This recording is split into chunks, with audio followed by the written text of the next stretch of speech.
doing something together. We both loved going out for dinner together. We'd always cook together, go out and buy stuff to make meals together. And we were just doing such different things. Rick working in a restaurant, me working in the music industry. It was so hard to see each other. And it got to a stage where we actually broke up because we just never saw each other. And then a few months later got back together and we'd kind of talked about doing something together.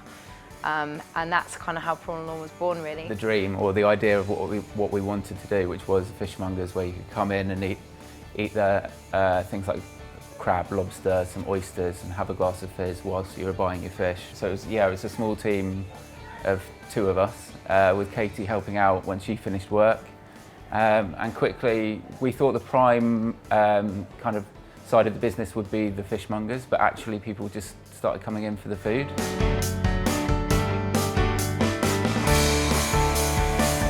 I think we can rely on the simplicity of the dishes because of the quality of the produce that we're getting in. And I do think that the quality and the simplicity kind of go hand in hand, and there's no real need to mess around with the quality of the produce when we've got guys literally walking in their waders still with buckets of crab and lobster mid-service, and we've got wild bass turning up, pollock all through the day, and really it's just taking those little ingredients and maybe sauces just to elevate that piece of fish, but not mask it in any way. And there's so many influences from all around the world that we use, such as like Asian, Japanese. We've been on holiday to Sri Lanka recently, so we've got an awesome curry that we learnt in this little restaurant that we went to. The research is the fun bit. Yeah. Every January we basically just go and research. We research hard in January. Yeah. And then just any ideas we experience, they end up on the plate, but it always relies on the simplicity. We try and make it work for the Cornish produce. We'll get an idea maybe in Sri Lanka and then bring it back here and then work with what we've got here. Probably the fish will be different, but we'll put a kind of Cornish spin on it. And the other thing with the simplicity, I think, which we never set out to do but has happened, is the health side of things. So many people say to us, "Oh, we love your restaurant because it's so healthy." And I'm like, I suppose it is, because we don't really use a lot of butter, we don't use cream. So it's actually really good for people with can't have dairy, but also who are quite health conscious. A lot of people are these days, a lot more so. And they come here and they're like, I feel I can just eat the whole menu and I'm being pretty healthy. So that's something that's come out of, unintentional, that seems to have happened. I think that's one of the reasons it's so popular as well. I think it all stems from just family eating. There wasn't a conscious decision to do small plates, sharing plates, tapas plates. It was just something that naturally sort of came about from the way that we both like to eat food and probably have grown up eating food, and then it naturally kind of split into smaller and larger sharing plates so that people could try lots of little bits, or they could just have a couple of little bits and then something larger. We do offer a kind of whole fish or filleted fish. So we do offer that to people, because some people do have a real fear about bones because maybe they've had a bad experience, or so we do offer that as an option. We'll always encourage people to have the whole fish because you get to see the fish, which is quite amazing. Some people never get to see that. But also it tastes better. Much more flavour from the bones, from the head, from everything.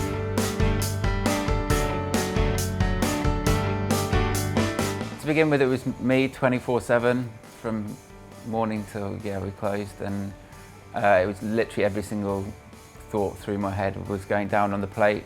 Now we've got 2 Prawn the Lawns, obviously 2 head chefs.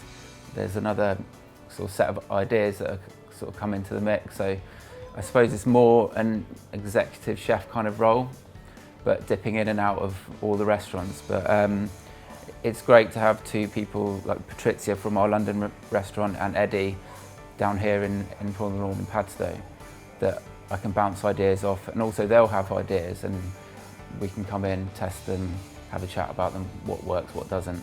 Is it too fussy? Are we straying away from what our kind of ethos is, and are we kind of staying true to what the product is? So it has kind of evolved, and also with the knowledge that I've gained just through trial and error, and it's kind of, I kind of know what I'm doing now.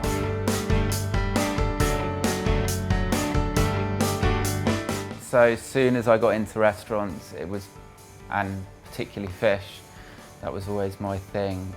Mitch Tonks was number one, and over the years, we're lucky enough to call him a good friend of ours. It's like fairy godfather. That's what I call him.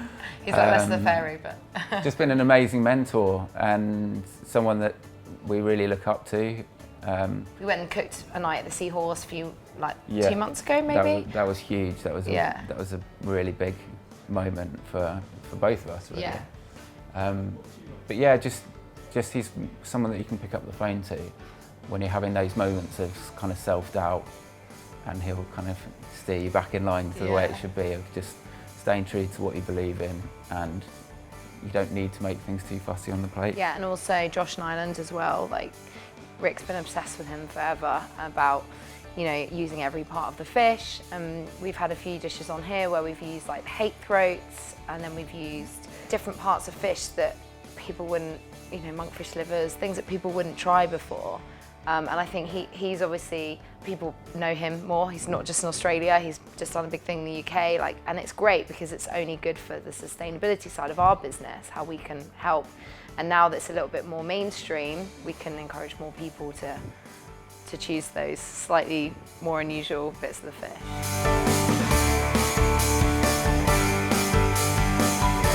I think the main thing is the fact that it is an experience.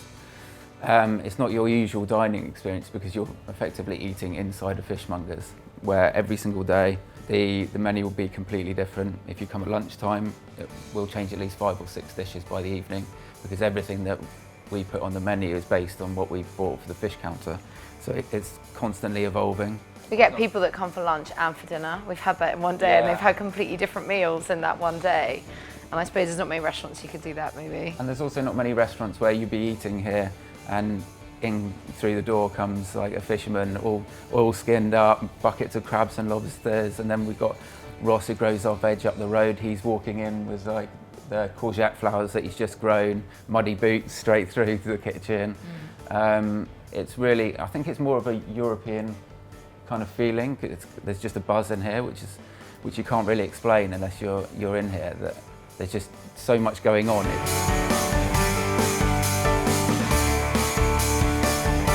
Lots of local suppliers, so Porthley, what are they called? Rock shellfish. Rock shellfish. In Porthley. Yeah, Porthley.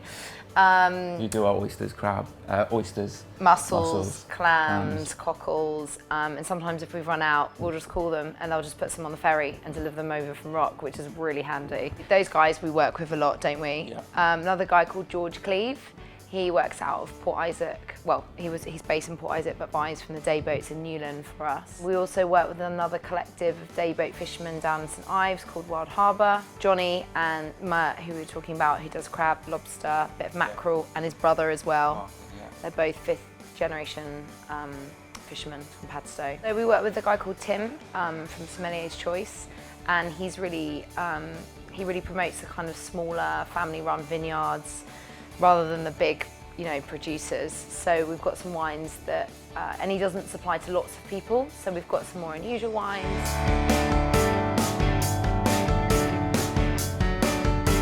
I think you've got to be. It's such a small community here. Like, you see everyone every day.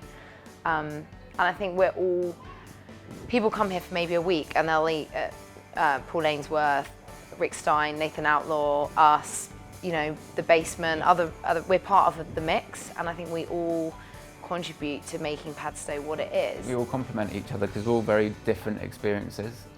You can eat in all the ones that you've mentioned, and it's a completely different dining experience.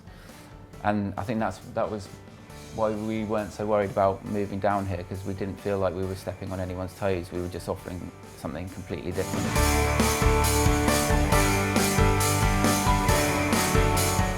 Kind of had to pinch ourselves a little bit. Yeah, it was nuts.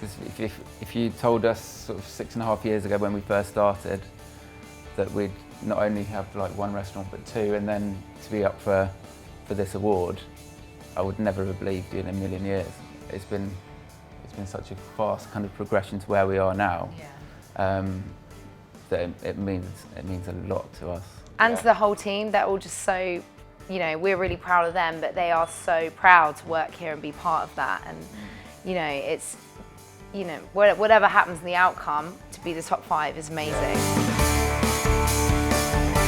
I'm sort of here to congratulate you on making the last 12 and then making the last 5, but we also have an additional award for you. You are actually the winners of the Seafood Restaurant of the Year Award 2019. So What? No way. Congratulations. Oh my God, I feel Well really done. proud. Well done, Kate. Well Thank done. you, that's nuts. Fantastic. Thank you. Sorry, I'm pregnant at the very moment. Are you? That's unbelievable. Yeah, No way. well, I can't believe Oh, it. that's Super, amazing, super. thank you. Oh my God, I can't wait to tell the guys. I know, they're going to be so happy. That's insane. How did you keep this quiet? Very, very good. Oh my Oh, God. There we are. amazing. Thank you. That is- Winners 2009, congratulations. Oh, thank you. Mwah. Thanks so much. That is that in- means that is a lot crazy. to us and to everyone, so thank you.